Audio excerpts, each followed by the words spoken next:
સ્વાગત છે મિત્રો ફિઝિક્સના ચેપ્ટર નંબર 2 ના પાર્ટ નંબર 4 માં। તો આપણે ગઈકાલે વિદ્યુત ડાયપોલથી મળતા વિદ્યુત સ્થિતિમાનની ચર્ચા કરી હતી। તો આજે આપણે એના પછીનો જે ટોપિક છે એના વિશે આપણે થોડીક વાત કરીએ। તો કે એમાં આપણે ટોપિક નંબર છે 2.5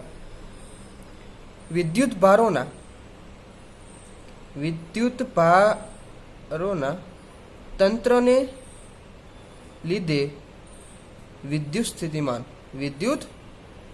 સ્થિતિમાન। તો અહીંયા આપણી પાસે શરૂઆતમાં આપણે એના ટોપિક નંબર એ આપી દઈએ, કારણ કે આ ટોપિકમાં પેટા પ્રકાર 3 છે। તો એ ટોપિક આપી દઈએ કે વિદ્યુત ભારોના તંત્રના કારણે વિદ્યુત સ્થિતિમાન।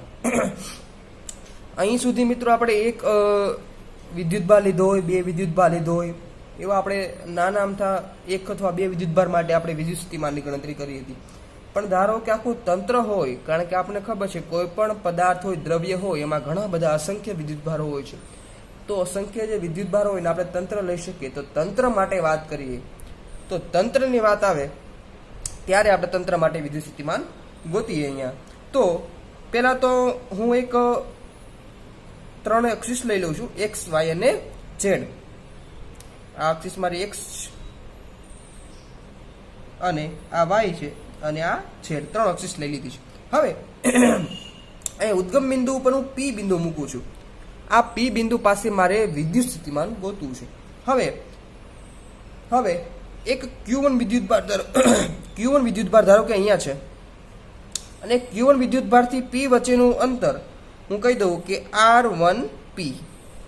એવી જ રીતે Q2 વિદ્યુત ભાર લઈ લો, ધારો કે Q2 વિદ્યુત ભાર અહીંયા લઈ લો, તો Q2 વિદ્યુત ભાર છે, ત્યાંથી P વચ્ચેનું અંતર R2P।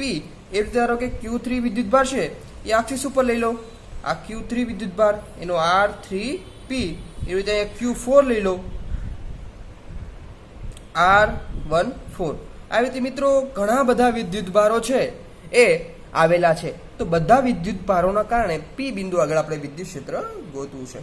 તો પહેલા આપણે પહેલા Q1 માટે ગોતીએ, પછી Q2 માટે ગોતીએ, પછી Q3 માટે ગોતીએ, પછી બધાનો શું કરીએ મિત્રો? સરવાળો કરીએ। આમ P બિંદુ આગળ, P બિંદુ પાસે વિદ્યુત સ્થિતિમાન મેળવવા માટે આપણે સંપાતીકરણ અથવા સંપાતપણાના સિદ્ધાંતનો ઉપયોગ કરી શકીએ।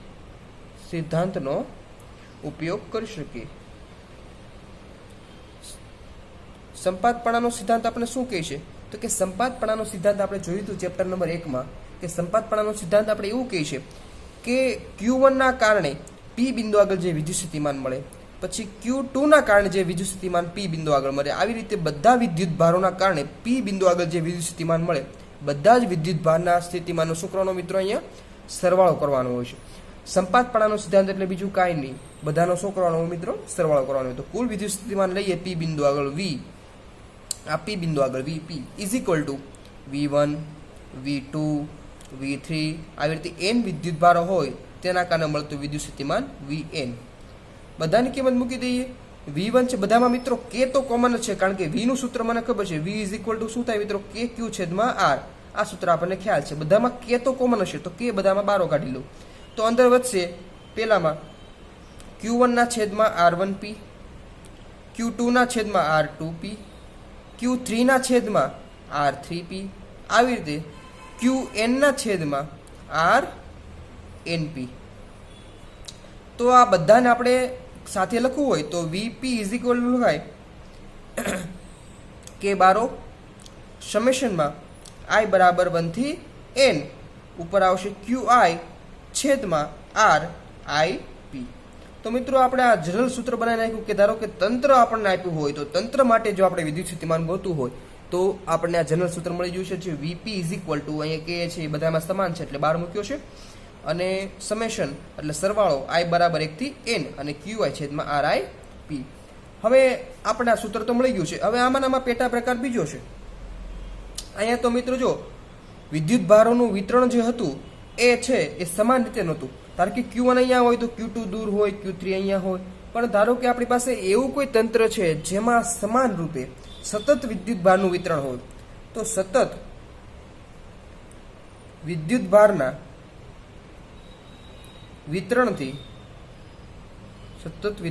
વિતરણથી ઉદ્ભવતું વિદ્યુત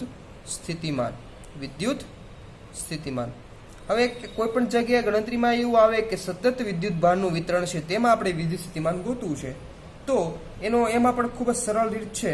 ધારો કે સમજાવવા માટે ખાલી એક 3 ડાયમેન્શનમાં આપણે લઈ લઈએ, અને ધારો કે મારી પાસે એક આ 3 ડાયમેન્શનમાં એક મારી પાસે પૃષ્ઠ છે, અથવા મારી પાસે એક 3 ડાયમેન્શનમાં એક ક્યુબ હોય.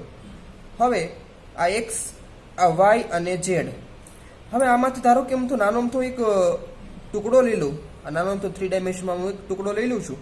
એનું પહેલાં આપણે ગણતરી કરી લઈએ કે અહીંયા ઉદ્ગમ બિંદુ પાસે P બિંદુ છે. ઓકે, હવે આ ટુકડા છે એનું કદ ધારો કે હું લઈ લઉં. આ જે ટુકડો છે એનું કદ છે dv. ઓકે, ટુકડાનું કદ છે dv, અને આપણને ખ્યાલ છે કે કદ વિદ્યુતભાર ઘનતા એનું સૂત્ર શું થાય મિત્રો? તો કે રો કદ વિદ્યુતભાર ઘનતાને શું કહેવાય? રો ઇઝ ઇક્વલ ટુ છેદમાં શું આવશે? વિદ્યુતભાર. નાના ટુકડા ઉપર વિદ્યુતભાર આપણે લઈએ, ધારો કે બધા ઉપર સમાન વિદ્યુતભારનું વિતરણ છે, નાના ટુકડા પર લઈએ આપણે, ધારો કે dq વિદ્યુતભાર છે. ઓકે, અને વિદ્યુતભાર dq છે, અને એકમ કદ દીઠ છેદમાં આનું કદ કેટલું લીધું મિત્રો? dv લીધું હતું. અને વિદ્યુતભાર કેટલો લઈએ? ધારો કે q વિદ્યુતભાર એટલે dq વિદ્યુતભાર. આપણે સૂત્ર ખ્યાલ હતું કે વિદ્યુતભાર ઘનતા rho is equal to q ના છેદમાં v. એકમ કદ દીઠ વિદ્યુતભારને શું કહેવાય? કદ વિદ્યુતભાર ઘનતા કહેવાય. તો નાના ટુકડા માટે વાત કરીએ તો નાનો ટુકડો છે એનો કદ dv લીધું, એના ઉપર વિદ્યુતભાર કેટલો છે? dq છે. તો એનો વિદ્યુતભાર લઈએ તો કે વિદ્યુતભારને કરતા બનાવીએ આમાંથી, તો વિદ્યુતભારને કરતા બનાવીએ તો શું થાય? dv સામે ગુણાય તો રો ઇન્ટુ dv. નાના ખંડ માટે વિદ્યુતભાર. ઓકે, હવે નાના ખંડ માટે વિદ્યુતભાર લીધો. હવે વિદ્યુત સ્થિતિમાનની વાત કરીએ. ધારો કે નાનો અમથો ખંડ છે એનું વિદ્યુત સ્થિતિમાન વાત કરીએ તો દરેક ખંડનું વિદ્યુત સ્થિતિમાન આપણે ધારો કે આપણને મળે છે સૂત્રની ગણતરી અનુસાર કે આપણે કહી દઈએ dv ડેશ. અહીં કેપિટલ V લખ્યો છે મિત્રો, અહીંયા વિદ્યુત સ્થિતિમાનનો કેપિટલ V લખ્યો છે. જો અહીંયા V છે કદ છે, પણ અહીંયા દરેક ખંડનું વિદ્યુત સ્થિતિમાન આપણે ગણીએ, ધારો કે આપણે નામ આપી દઉં dv ડેશ. તો આવા દરેક ખંડ છે એ સમાન રૂપે આ કદમાં વિતરણ થયેલા હશે. તેથી આપણે ડાયરેક્ટ સંકલન કરીને કુલ વિદ્યુત સ્થિતિમાન ગણી શકીએ. તો લખી શકીએ કે સમગ્ર તંત્રનું જો વિદ્યુત સ્થિતિમાન ગણવું હોય, સમગ્ર તંત્ર માટે વિદ્યુત સ્થિતિમાન આપણે ગણવું હોય તો આપણે ડાયરેક્ટ લખી શકીએ સમગ્ર તંત્રનું વિદ્યુત સ્થિતિમાન આપણે v કહી દઈએ. v ઇઝ ઇક્વલ ટુ સંકલનમાં એક ખંડ આપણને એક ખંડનું વિદ્યુત સ્થિતિમાન મળ્યું હતું dv ડેશ, એનું આપણે સંકલન કરી દઈએ. સંકલન એટલે મિત્રો કાંઈ નહીં બીજું, સંકલનકારી ક્યારે ઉપયોગ થાય? કે જ્યારે સતત વિતરણ હોય ત્યારે સંકલન કરી શકીએ, અને જ્યારે અસતત વિતરણ હોય ત્યારે શું લેવું પડે મિત્રો? અહીંયા સમેશન લેવું પડે. અહીંયા સતત વિતરણ છે એટલે આપણે શું કરશું? સંકલન કરશું. નાના ટુકડાનું વિદ્યુત સ્થિતિમાન મળી ગયું, પછી બીજા ટુકડાનું વિદ્યુત સ્થિતિમાન, ત્રીજા ટુકડાનું વિદ્યુત સ્થિતિમાન, બધાનું વિદ્યુત સ્થિતિમાન કેવું છે? સમાન. કારણ કે અહીં સતત વિતરણ છે. કોઈ પણ ટુકડાનું વિદ્યુત સ્થિતિમાન કેવું થાય મિત્રો? એક સમાન થાય. તેથી એક ટુકડાનું વિદ્યુત સ્થિતિમાન મળી જાય પછી આપણે એને શું કરી નાખીએ? સંકલન કરી નાખીએ. સંકલન એટલે સરવાળો. સંકલન પણ કોનું કરવાનું? તો કે આખા કદનું. નીચે લખી નાખીએ આપણે, આખા કદનું સંકલન કરી નાખીએ તો આપણને કુલ વિદ્યુત સ્થિતિમાન આપણને અહીંયા મળી જાય. તો આમાં ખાલી મિત્રો બેન ટોપિકમાં એટલું જ યાદ રાખવાનું છે કે જ્યારે ડિસ્ક્રીટ વિદ્યુતભારનું વિતરણ હોય, ડિસ્ક્રીટ એટલે અસતત વિતરણ હોય, ત્યારે આપણે સમેશન કરવાનું છે. બધા જ નાના જે એકના લીધે, બીજાના લીધે, ત્રીજાના લીધે બધા વિદ્યુત સ્થિતિમાન જે આપણને મળે છે બધાનું શું કરવાનું છે મિત્રો? અહીંયા સમેશન એટલે સરવાળો કરવાનો છે. પણ જ્યારે સતત વિતરણ હોય ત્યારે એક ટુકડાનું વિદ્યુત સ્થિતિમાન મળી જાય પછી આપણે આખા તંત્રનું વિદ્યુત સ્થિતિમાન ગણવું હોય ત્યારે શું કરવાનું? અહીંયા સંકલન કરવાનું. યાદ રાખજો, સતત વિતરણ હોય ત્યારે સંકલન કરવાનું, અને અસતત વિતરણ હોય ત્યારે શું કરવાનું? સરવાળો કરવાનો. તો અહીંયા આપણે અહીંયા બીજો ટોપિક પણ પૂરો થઈ ગયો છે અહીંયા. અને પછી આમાં સી પ્રકાર છે. એક તો અહીંયા વિદ્યુત ભારને તંત્રને લીધે વાત કરી, સતતની વાત કરી. હવે ધારો કે ગોલીય કવચ હોય, ગોલીય કવચ હોય, જે આપણે ગાઉસના નિયમના ઉપયોગો હતા એમાં છેલ્લો ટોપિક જે હતો એમાં પણ આપણે ગોલીય કવચ લઈને જોયું હતું કે ગોલીય કવચની બહાર વિદ્યુત ક્ષેત્ર અને અંદર વિદ્યુત ક્ષેત્ર. તો તેવી જ રીતે અહીંયા પણ આપણે વિદ્યુત સ્થિતિમાન ગણીએ કે ગોલીય કવચની અંદર વિદ્યુત સ્થિતિમાન કેટલું હોય અને બહાર કેટલું હોય. તો સી નંબર સમાન વિદ્યુતભાર વિતરણ ધરાવતું ગોલીય કવચ. હવે સમાન વિદ્યુતભારનું વિતરણ ધરાવતું ગોલીય કવચની વાત કરીએ. હવે ગોલીય કવચમાં આપણે વાત કરી હતી પહેલા પણ કે ગોલીય કવચમાં જો આપણે બહારના બિંદુએ તેમજ સપાટીના પરના બિંદુએ, ધારો કે ગોલીય કવચ હું દોરું છું, ધારો કે આ ગોલીય કવચ કેવું હોય તો કે આવું હોય. આપણે આ ગોલીય કવચ વાત કરી છે અને ગોલીય કવચ પર આપણે શું કીધું છે રકમમાં કે સતત વિદ્યુતભારનું વિતરણ છે. એટલે મતલબ આના ઉપર સમાન રૂપે ધન વિદ્યુતભાર ધારો કે વિતરણ થયેલો છે. અને આ ગોલીય કવચ છે, ગોલીય કવચ એની ધારો કે ત્રિજ્યા છે એ કેવી છે, r ત્રિજ્યા છે. ઓકે. હવે અહીંયા આપણે વાત કરીએ કે ગોલીય કવચની બહાર પહેલા આપણે વિદ્યુત સ્થિતિમાન ગોતી લઈએ. તો બહાર ધારો કે હું બિંદુ એક પી લઈ લઉં, પી બિંદુ. ઓકે. એક ગાઉસિયન સપાટી ધારી લઈએ આપણે અહીંયા પી બિંદુ છે એટલે, અને એનું અંતર છે r. તો અહીંથી આપણે સૂત્રમાં ખબર પડી જાય કે r છે મિત્રો, r કેવો છે મિત્રો, વધારે છે. અથવા પી બિંદુ અહીં બહાર હોય અથવા સપાટી ઉપર હોય. ઓકે. ત્યારે આપણે વિદ્યુત સ્થિતિમાન ગણવું હોય તો એનું સ્થિતિમાન કેટલું મળે, તો સૂત્ર ડાયરેક્ટ જ મળી જાય, v is equal two k q. અંતર કેટલું છે મિત્રો, અહીંયા r અંતર છે, પી બિંદુનું અંતર કેટલું છે, r. આ સૂત્રની મદદથી આપણે ગોલીય કવચની બહાર વિદ્યુત સ્થિતિમાન, ગોલીય કવચની બહાર અથવા સપાટી પર વિદ્યુત સ્થિતિમાન આપણને મળી જાય, વિદ્યુત સ્થિતિમાન. ઓકે. હવે બીજો આપણને એવો પ્રશ્ન થાય કે ધારો કે પી બિંદુ અહીંયા બહાર નથી, પી બિંદુ ધારો કે ગોલીય કવચની અંદર છે, તો વિદ્યુત સ્થિતિમાન કેટલું આવે. તો એમાં આપણે જોઈએ કે જો પી બિંદુ છે એ ગોલીય કવચની અંદર હોય, ત્યારે શું થાય. ત્યારે મિત્રો આપણને ખ્યાલ છે કે ગોલીય કવચની અંદર વિદ્યુત ક્ષેત્ર કેટલું મળે છે, તો કે વિદ્યુત ક્ષેત્ર 0 મળે છે. આપણે ગયા યુનિટમાં જોયું હતું કે ગોલીય કવચની અંદર વિદ્યુત ક્ષેત્ર 0 મળે છે. એ શા માટે 0 મળે છે, કારણ કે અંદર અહીંયા કોઈ વિદ્યુતભાર ઘેરાતો નથી, અંદર કોઈ વિદ્યુતભાર છે નહીં, અને અંદર કોઈ વિદ્યુતભાર નથી, તેથી અંદર કોઈ આપણને ફ્લક્સ પણ મળે નહીં અને વિદ્યુત ક્ષેત્ર પણ મળે નહીં. તેથી ગોલીય કવચની અંદર આપણને ધારો કે ગાઉસિયન સપાટી લો અને ગાઉસિયન સપાટીમાં કોઈ પણ વિદ્યુતભાર નથી આવતો અને કોઈ પણ વિદ્યુતભાર ન આવતો હોય ત્યારે ફ્લક્સ પણ 0 થાય અને ફ્લક્સ 0 થાય, તેથી વિદ્યુત ક્ષેત્ર પણ 0 થાય. યાદ રાખજો, ગોલીય કવચની અંદર વિદ્યુત ક્ષેત્ર કેવું થાય, 0 થાય, જે આપણે આગળના ચેપ્ટરમાં જોયું. એકવાર તમે રિફર કરી લેજો. ઓકે. ગોલીય કવચની અંદર વિદ્યુત ક્ષેત્ર 0 થાય. હવે ગોલીય કવચની અંદર વિદ્યુત ક્ષેત્ર જો 0 થતું હોય, તેથી એની અંદરના કોઈ પણ બિંદુએ, ગોલીય કવચની અંદર કોઈ પણ બિંદુએ આપણે ગોલીય કવચની અંદર કોઈ પણ બિંદુએ વિદ્યુત સ્થિતિમાન કેવું હોય છે, એક સમાન હોય છે. એવું શા માટે? કારણ કે અંદર આપણે ધારો કે એક બિંદુથી બીજા બિંદુ સુધી આપણે વિદ્યુત ભારને ધારો કે ગતિ કરાવો છે, એકમ ધન વિદ્યુત ભારને ગતિ કરાવો છે, તો કાંઈ કાર્ય કરવું પડતું નથી, કારણ કે અહીંયા કોઈનું વિદ્યુત ક્ષેત્ર લાગુ પડતું નથી. યાદ રાખો, જો અહીંથી ફરીવાર દોરું છું, ધારો કે આ ગોલીય કવચ છે, આ ગોલીય કવચની અંદર મારી પાસે q વિદ્યુતભાર છે, અને મારે ધારો કે અહીંયા એ બિંદુ છે, આ બી બિંદુ સુધી મારે લઈ જવો છે, અહીંયા એથી બી બિંદુ સુધી, તો મારે કાર્ય કરવું પડે. અને કાર્ય છે અહીંયા, આ કાર્ય કરવું પડે, પણ કાર્ય કરવું પડે, પણ અહીંયા જો અંદર વિદ્યુત ક્ષેત્ર કેવું છે, 0 છે. અંદર કેવું છે, વિદ્યુત ક્ષેત્ર શૂન્ય છે. તેથી એક બિંદુથી બીજા બિંદુ લઈ જવા માટે મારે કાંઈ કાર્ય કરવું પડે નહીં. કાર્ય ક્યારે કરવું પડે કે ધારો કે મારી પાસે અહીંયા પ્લસ ક્યુ વિદ્યુત ભાર છે, અહીંયા હાજરમાં છે પ્લસ ક્યુ વિદ્યુત ભાર, અને આનું ક્ષેત્ર ધારો કે બહારની બધી તરફ લાગુ પડે છે, અને મારે સ્મોલ ક્યુ વિદ્યુત ભારને આમ લઈ જવો છે, ધારો કે અહીં એ બિંદુ છે બી બિંદુ લઈ જવો છે, તો અહીં વિદ્યુત ક્ષેત્રની વિરુદ્ધ કાર્ય કરવું પડે છે. કોનું વિદ્યુત ક્ષેત્ર નડે છે? તો કે આ પ્લસ ક્યુનું વિદ્યુત ક્ષેત્ર નડે છે.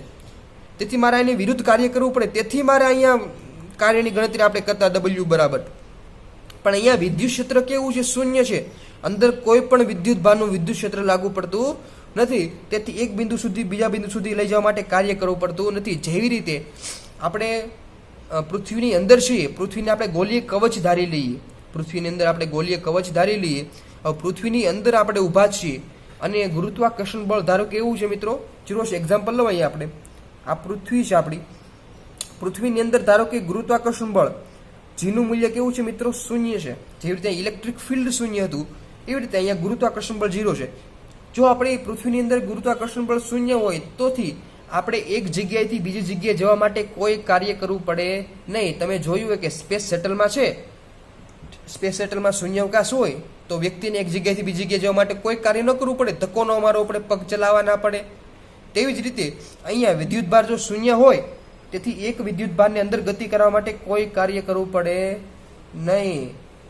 ઓકે, અને કાર્ય ના કરવું પડે તો વિદ્યુત સ્થિતિમાનનો તફાવત આપણને મળે નહીં. તેથી કહી શકાય કે અંદર તો વિદ્યુત સ્થિતિમાન કેટલું હશે કે જેટલું સપાટી ઉપર હશે એટલું અંદર હશે. જેટલું સપાટી ઉપર હશે એટલું કેટલું મિત્રો? અંદર હશે. તો ગોળીય કવચની અંદર પી બિંદુ પાસે વિદ્યુત સ્થિતિમાન કેટલું હોય છે? તો કે સપાટી પરના વિદ્યુત સ્થિતિમાન, સપાટી પરના વિદ્યુત સ્થિતિમાનના મૂલ્ય જેટલું હોય છે. યાદ રાખજો મિત્રો કે સપાટી પરનું જેટલું વિદ્યુત સ્થિતિમાન હોય એટલું જ વિદ્યુત સ્થિતિમાન કેટલું હશે? કવચની અંદર હોય છે. ઓકે, અને કવચની બહાર કેટલું હોય છે? તો V = KQ/R. તો અહીંયા આપણે આ ટોપિકના 3 પ્રકાર હતા, પેટા પ્રકાર, એ આપણે પૂર્ણ થયા છે.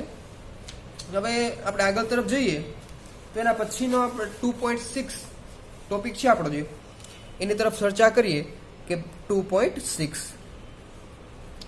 ખૂબ જ મહત્વનો ટોપિક છે. સમસ્થિતિમાન પૃષ્ઠો.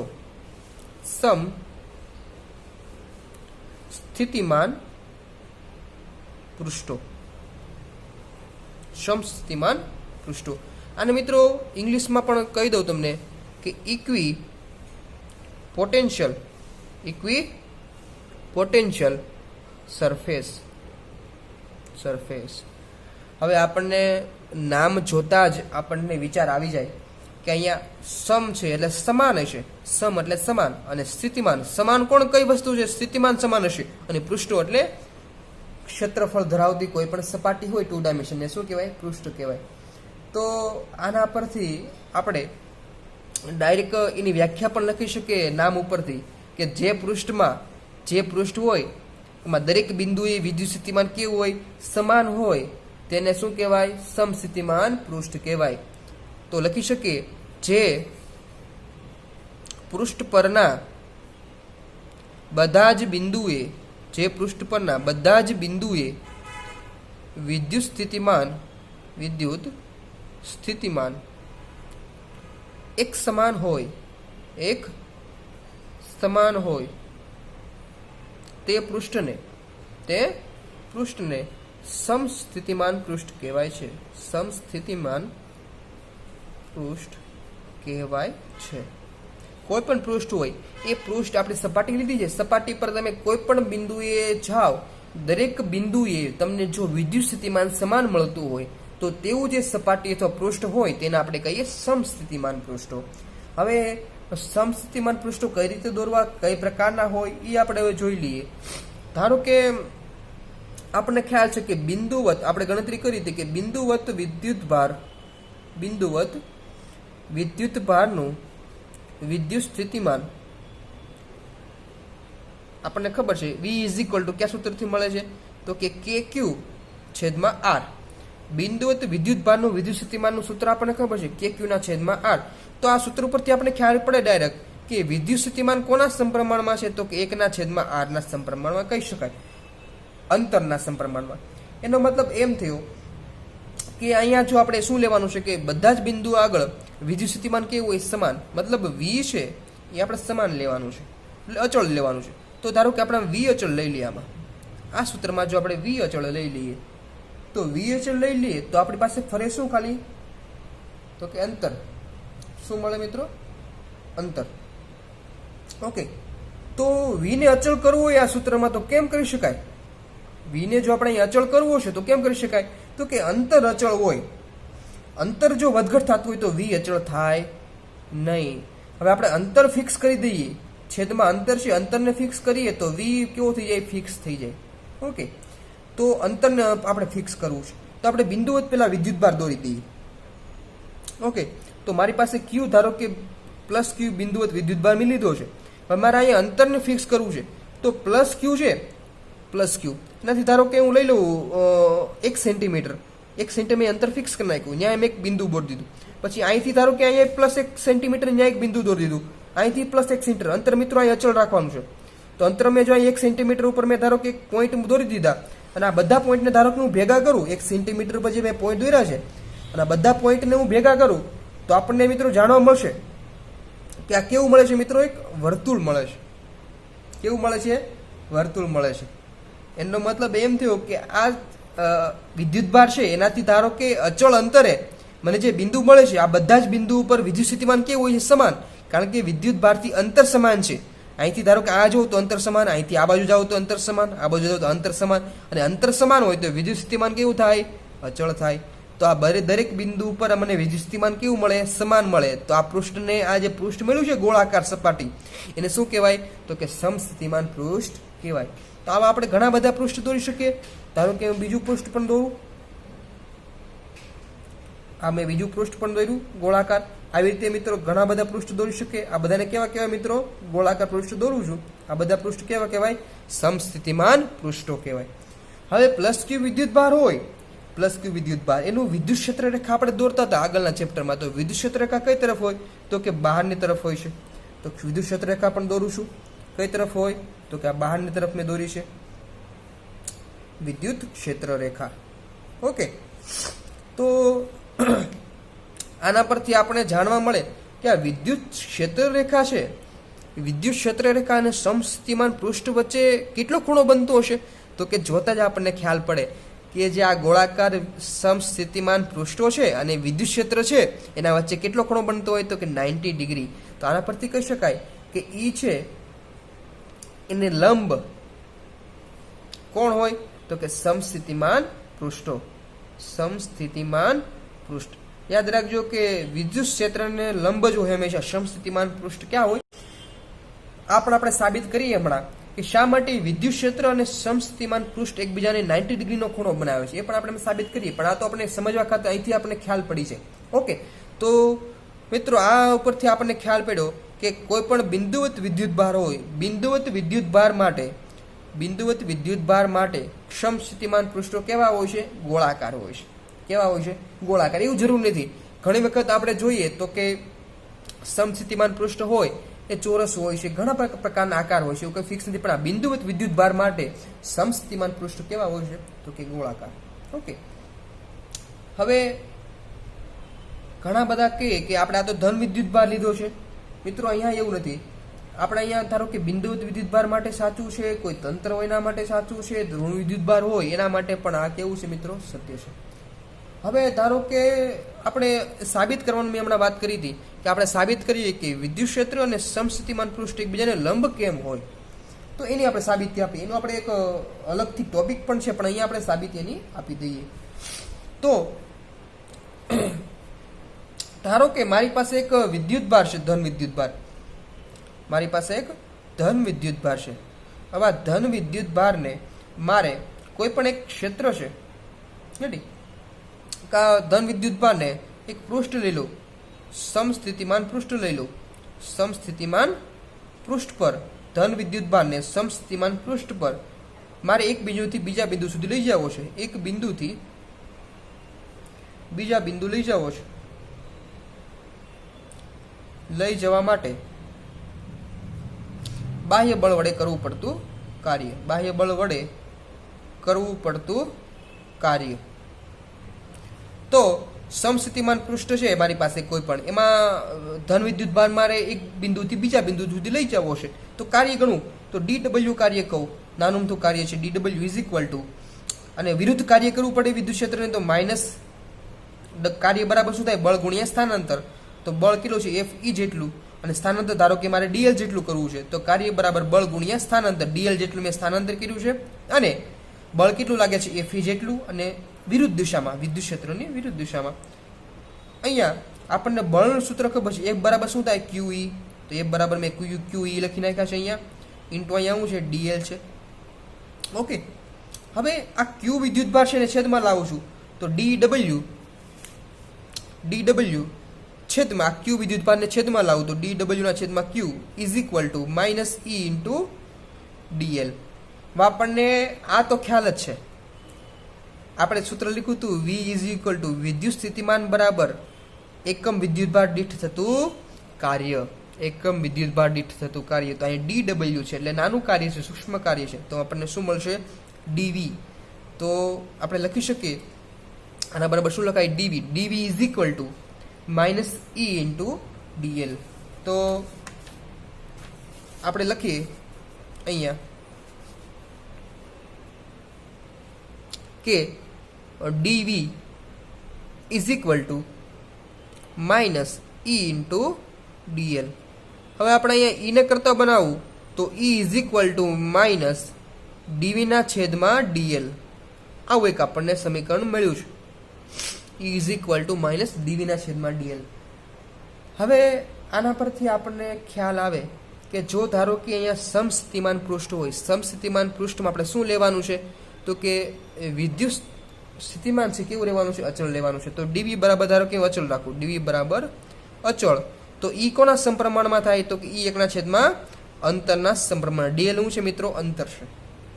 તો આના પરથી પણ આપણે ખ્યાલ આવે કે જો વિદ્યુત ક્ષેત્ર જો વધારે હોય, વિદ્યુત ક્ષેત્ર વધારે હોય તો અંતર કેવું હોય, ઓછું હોય. અથવા એમ કહી શકીએ કે અંતર જો ઓછું હોય, એટલે કે ધારો કે મારી પાસે આ Q વિદ્યુતભાર છે, આ પ્લસ Q વિદ્યુતભાર, એનાથી જેમ અંતર ઓછું એમ વિદ્યુત ક્ષેત્ર કેવું વધારે, જેમ અંતર ઓછું એમ વિદ્યુત ક્ષેત્ર કેવું વધારે. આમ વિદ્યુતભારથી અંતર ઓછું છે ત્યાં વિદ્યુત ક્ષેત્ર કેવું છે, જેમ અંતર દૂર જાય એમ વિદ્યુત ક્ષેત્ર કેવું થાય, ઘટે. તો આના પરથી આ પણ આપણને માહિતી મળે છે. હવે આને પણ આપણે કહી શકાય, એક અલગ નામ છે, એનો એકમ પણ છે, એ પણ આપણે જાણીશું, પણ એને આપણે આગળના ટોપિકમાં જાણીશું. ઓકે, નવા ટોપિકમાં. તો આપણને આવું એક સૂત્ર મળ્યું છે, E is equal two minus DV ના છેદમાં DL. ઓકે, તો આ જે સૂત્ર હતું DV is equal two minus E into DL. અહીંયા DV ને શું કહેવાય, તો કે વિદ્યુત સ્થિતિમાનનો તફાવત. તો લખી નાખું વિદ્યુત સ્થિતિમાનનો તફાવત બરાબર માઇનસ E ઇન્ટુ DL. વિદ્યુત સ્થિતિમાનનો તફાવત બરાબર માઇનસ E ઇન્ટુ DL. પણ અહીંયા આપણે હમણાં જ વાત કરી હતી કે જો સમસ્થિતિમાન પૃષ્ઠ હોય તો વિદ્યુત સ્થિતિમાનનો તફાવત મળે નહીં, કારણ કે સમસ્થિતિમાન પૃષ્ઠ ઉપર દરેક બિંદુએ વિદ્યુત સ્થિતિમાન કેવું રહે છે, સમાન. દરેક બિંદુ પર વિદ્યુત સ્થિતિમાન જો સમાન હોય તેનો તફાવત કેટલો થાય, શૂન્ય થાય. તો સમસ્થિતિમાન પૃષ્ઠ માટે વિદ્યુત સ્થિતિમાનનો તફાવત કેટલો લઈએ મિત્રો, શૂન્ય લઈએ, is equal two minus E into DL. હવે અહીંયા 0 છે, હવે E ઇન્ટુ DL ને આપણે છૂટું પાડીએ તો લખી શકાય EL cos θ, E into DL cos θ. અહીંયા ready, E into DL cos θ આપણને ખબર છે કે A ડોટ B હોય, A ડોટ B, તો હું લખાય AB cos θ, અદિશ ગુણાકાર, બે સદિશોનો અદિશ ગુણાકાર. તો E ઇન્ટુ DL cos θ. અહીંયા જો બરાબર 0 છે, મતલબ E બરાબર 0 થાય, લખી શકીએ E બરાબર 0, પણ અહીંયા વિદ્યુત ક્ષેત્ર તો અહીંયા 0 છે નહીં. કાં લખી શકીએ અંતર DL બરાબર 0, તો કે નહીં, આપણે સ્થાનાંતર તો કર્યું છે, તો કે અંતર DL 0 થાય નહીં. તો હવે બાકી શું રહ્યું, તો કે હવે cos θ નું મૂલ્ય શૂન્ય હોય, તો cos θ બરાબર 0. હવે cos θ નું મૂલ્ય શૂન્ય ક્યારે હોય, તો કે θ ઇઝ ઇક્વલ ટુ 90 ડિગ્રી હોય ત્યારે, θ ઇઝ ઇક્વલ ટુ 90 ડિગ્રી હોય ત્યારે cos θ કેવો થાય, શૂન્ય થાય. મતલબ અહીંયા ખૂણો કેટલો હોય છે, 90 ડિગ્રી. અને આ ખૂણો કોની વચ્ચેનો ખૂણો છે, તો કે E અને DL વચ્ચેનો ખૂણો છે. મતલબ થયું કે અહીંયા E અને DL એકબીજાને કેવા હશે, લંબ હશે. ઈ અને ડી એકબીજાને કેવા હશે? લંબ હશે. હમણાં જ આપણે સાબિત કરવાની વાત કરી હતી, એ આપણે સાબિત થઈ ગયું છે કે વિદ્યુત ક્ષેત્ર અને સમસ્થિતિમાન પૃષ્ઠ એકબીજાને કેવા હોય છે? લંબ હોય છે. કેવા હોય છે? લંબ હોય છે. હવે આપણે એક બિંદુ વિદ્યુતભાર માટે વાત કરી હતી. હવે ધારો કે મારી પાસે આપણે એક્ઝામ્પલ લઈએ અલગ અલગ, મને ખ્યાલ આવે કે સમસ્થિતિમાન પૃષ્ઠ કેવા હોય. તો ધારો કે મારી પાસે આ વિદ્યુત ક્ષેત્ર રેખાઓ છે, એ હવે ધારો કે મારી પાસે એક્સ દિશામાં છે. કઈ દિશામાં છે? એક્સ દિશામાં છે. તો મારે હવે સમસ્થિતિમાન પૃષ્ઠ દોરવા છે, તો કઈ દિશામાં, કઈ ડાયરેક્શનમાં દોરાય? તો કે વાય ઝેડમાં. ધારો કે આ સમસ્થિતિમાન પૃષ્ઠ દોરું છું, આ સમસ્થિતિમાન પૃષ્ઠ દોરું છું, એ ક્યાં સમતલમાં છે? તો કે વાય ઝેડ સમતલમાં. એટલે જો અહીંયા વિદ્યુત ક્ષેત્ર અને આ સમતલ એકબીજાને કેવા થાય છે મિત્રો? લંબ થાય છે. અને આ સમતલ ઉપર દરેક બિંદુએ વિદ્યુત સ્થિતિમાન કેવું હોય? સમાન હોય. ઓકે, દરેક બિંદુએ વિદ્યુત સ્થિતિમાન કેવું હોય? સમાન હોય. જેવી રીતે મિત્રો આપણને ખ્યાલ હોય કે આપણી પાસે ધારો કે એક પાણીની નળી હોય, એમાં પાણી પસાર થતું હોય, તો એમાં તમે ધારો કે વચ્ચે હાથ રાખો, તો તમે સમતલ મૂકો તો હાથના દરેક બિંદુએ સમાન રૂપે શું લાગશે? દબાણ લાગતું હશે. સમાન રૂપે દબાણ લાગતું હશે. એનો મતલબ કે તમારો હાથ છે એક પૃષ્ઠ તરીકે વર્તે છે અને પાણીના બિંદુઓ, દરેક બિંદુ છે સમાન દબાણ લગાડે છે, તો એને સમસ્થિતિમાન કહી શકાય.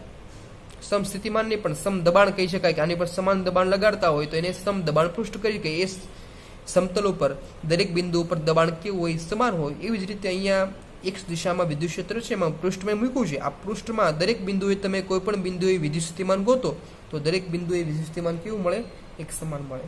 અને આ પૃષ્ઠ કઈ સમતલમાં છે? તો કે એક સમતલમાં આ છે, તો આ સમતલમાં ક્યાં થાય? વાય ઝેડ સમતલમાં થાય, તો જ લંબ થાય ને. ઓકે, હવે આપણે આકૃતિ પણ આપી છે ચોપડીમાં. ધારો કે મારી પાસે ડાયપોલ હોય, વિદ્યુત ડાયપોલ હોય, તો વિદ્યુત ડાયપોલ માટે સમસ્થિતિમાન પૃષ્ઠ કઈ રીતે હોય?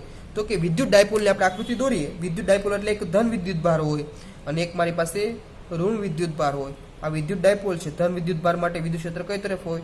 તો કે બહાર તરફ હોય. ઓકે, અને વિદ્યુત ક્ષેત્ર રેખા કઈ તરફ હોય ધન વિદ્યુત ભાર માટે? તો કે પ્લસ થી માઇનસ તરફ અંત પામે. તો આ વિદ્યુત ક્ષેત્ર રેખા આપણે દોરીએ. અને ધન વિદ્યુત ભાર માટે ક્ષેત્ર રેખા અમુક છે, એ કઈ તરફ હોય? બહાર તરફ હોય. ઓકે, ઘણી ક્ષેત્ર રેખા છે એ સંપૂર્ણપણે ધારો કે ઋણ વિદ્યુત અંત ન પામતી હોય તો એ થોડીક બહાર રહી જાય છે. ઓકે, હવે આના માટે વિદ્યુત સ્થિતિમાન ગોતીએ તો આપણને ખ્યાલ છે કે આ ધન વિદ્યુત ભાર છે. તો ધન વિદ્યુત ભાર હોય તો તેમની નજીક આપણે જોઈએ કે આ સમસ્થિતિમાન પૃષ્ઠ આપણે કેવું હોય? ગોળાકાર હોય. જેમ દૂર જઈએ એમ સમસ્થિતિમાન પૃષ્ઠ છે એની વચ્ચેનું અંતર કેવું થાય મિત્રો? વધતું જાય. તો આ ધન વિદ્યુત ભાર માટે આપણે ગોળાકાર સમસ્થિતિમાન પૃષ્ઠ દોર્યા છે. એવી જ રીતે ઋણ વિદ્યુત ભાર હોય એમના માટે પણ બિંદુવત વિદ્યુત ભાર હોય તેમનું પણ સમસ્થિતિમાન પૃષ્ઠ કેવું આવે મિત્રો? ગોળાકાર જ આવે. તો આ ટાઈપની આપણે એક બુકમાં આકૃતિ આપી છે જે ખાલી સમજવા માટે છે કે વિદ્યુત ડાયપોલ હોય એમાં સમસ્થિતિમાન પૃષ્ઠની રચના કઈ ટાઈપની હોય? તો કે એમાં પણ ગોળાકાર કવચ ટાઈપ હોય. ઓકે, તો આ ડાયપોલનું વિદ્યુત સ્થિતિમાન છે એ આપણે અહીંયા જોયું. હવે ધારો કે હજી એક આપણને આકૃતિ આપી છે. ધારો કે અહીંયા ડાયપોલ છે. હવે બે ધન વિદ્યુત ભાર હોય તો શું થાય? તો કે બે ધન વિદ્યુત ભાર પણ આપણે ગણીએ તો બે ધન વિદ્યુત ભાર છે. ઓકે, ધન વિદ્યુત ભાર માટે આપણને ખબર છે શું હોય મિત્રો? એમાં પણ ગોળાકાર કવચ જ હોય છે.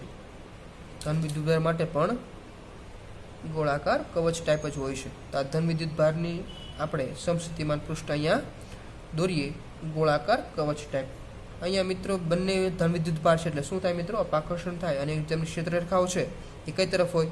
તો કે બહાર તરફ હોય. ધન વિદ્યુત ભારની ક્ષેત્રરેખા કઈ તરફ હોય? બહાર તરફ હોય. ઓકે, ઋણ વિદ્યુત ભારની ક્ષેત્રરેખા કઈ તરફ હોય? બંને ધન વિદ્યુત ભાર છે સોય એમની પણ કઈ તરફ હોય? અહીંયા બહાર તરફ ક્ષેત્રરેખા હોય. તો આવી આકૃતિ પણ આપણને એક આપી દીધી છે કે બે ધન વિદ્યુત ભાર હોય, બે ધન વિદ્યુત ભારનું સમસ્થિતિમાન પૃષ્ઠ કઈ ટાઈપનું? તો એમાં પણ કેવું હોય મિત્રો? ધન વિદ્યુત ભાર હોય એનું કેવું ચેપ્ટર કેવું હોય? ગોળાકાર હોય છે. ઓકે, અહીંયા પણ આપણે વાત કરી છે. તો અહીંયા બે ટોપિક આપણે આજે જોયા કે સમસ્થિતિમાન પૃષ્ઠો અને વિદ્યુત ભારોના તંત્રને લીધે વિદ્યુત સ્થિતિમાન. Okay, thank you very much.